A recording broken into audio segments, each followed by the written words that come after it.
আউ! কি ব্যাপার, তুমি আমাকে এইভাবে ইট দিয়ে আঘাত করলা কেন? আমি আঘাত কই করলাম? আমি আপনার প্রশ্নের উত্তর দিলাম। প্রশ্নের উত্তর দিলা মানে? তুমি তো আমাকে ইট দিয়ে আঘাত করলা, প্রশ্নের উত্তর দিলা কেমনে? আমি আপনাদেরকে 4টা প্রশ্ন করব।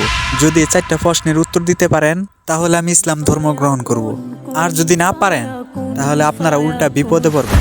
আচ্ছা ঠিক আছে, প্রশ্ন করেন। প্রশ্ন নাম্বার 1, আল্লাহ তাআলা এখন কি করতেছে? প্রশ্ন নাম্বার 2, আল্লাহর আগে কে আর আল্লাহকে কে সৃষ্টি করেছেন? প্রশ্ন নাম্বার 3, রাসূল সাল্লাল্লাহু আলাইহি সাল্লাম আকাশের কোন দরজা দিয়ে আল্লাহ তাআলার সাথে সাক্ষাৎ করতে গিয়েছিলেন?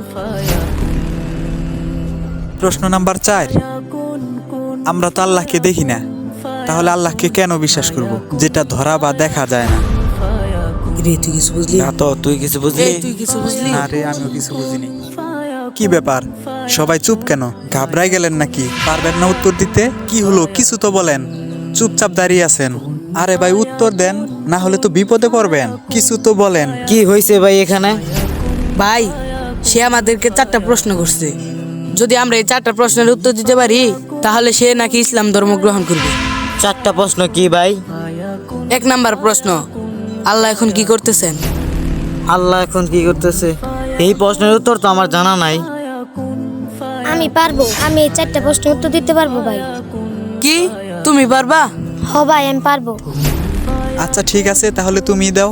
আমি যেহেতু আপনার প্রশ্নের উত্তর দেব, তাহলে আমি আপনার শিক্ষক, আপনি আমার ছাত্র। আচ্ছা ঠিক আছে। আপনি ওইখান থেকে এখানে আসেন, আমি আপনার জায়গায় যাব। এবার বলেন আপনার প্রথম প্রশ্ন কি? আমার প্রথম প্রশ্ন হলো যে আল্লাহ তাআলা এখন কি করতেছেন?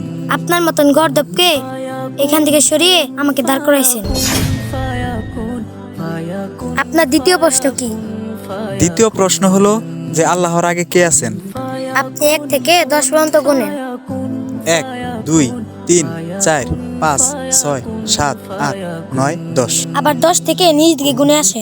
10, 9, 8, 7, 6, 5, 4, 3, 2, 1, 0। কি হলো, থেমে গেলেন কেন?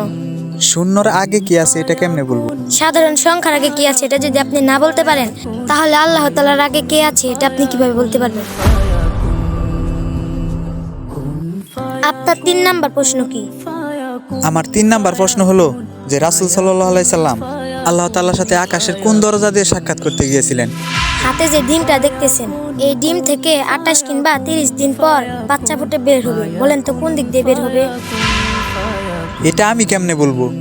মুরগি যে দিক দিয়ে ফুটো করবে সেদিক দিয়ে বের হবে। ঠিক, আল্লাহ তাআলা তার রাসূলকে আকাশের কোন দরজা দিয়ে মেরাজে নেবেন সেটা একমাত্র আল্লাহ তাআলা জানেন। সেটা আল্লাহ তাআলার ব্যক্তিগত কাজ, এটা আপনার আমার জানার বিষয় না। আপনার চতুর্থ প্রশ্ন বলেন। আমার চতুর্থ নাম্বার প্রশ্ন হলো যে আল্লাহ তাআলাকে দেখা যায় না, তাহলে কেন আমরা আল্লাহকে বিশ্বাস করব যে আল্লাহ তাআলা আছেন? আউ! কি ব্যাপার, তুমি আমাকে এইভাবে ইট দিয়ে আঘাত করলা কেন? আমি আঘাত কই করলাম? আমি আপনার প্রশ্নের উত্তর দিলাম।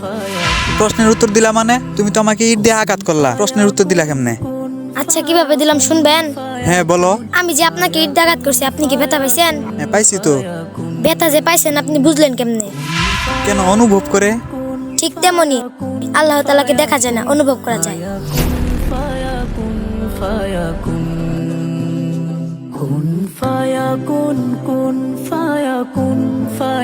সত্যি তোমার প্রশ্নের উত্তরগুলা সঠিক ছিল, আমি ভুলছিলাম।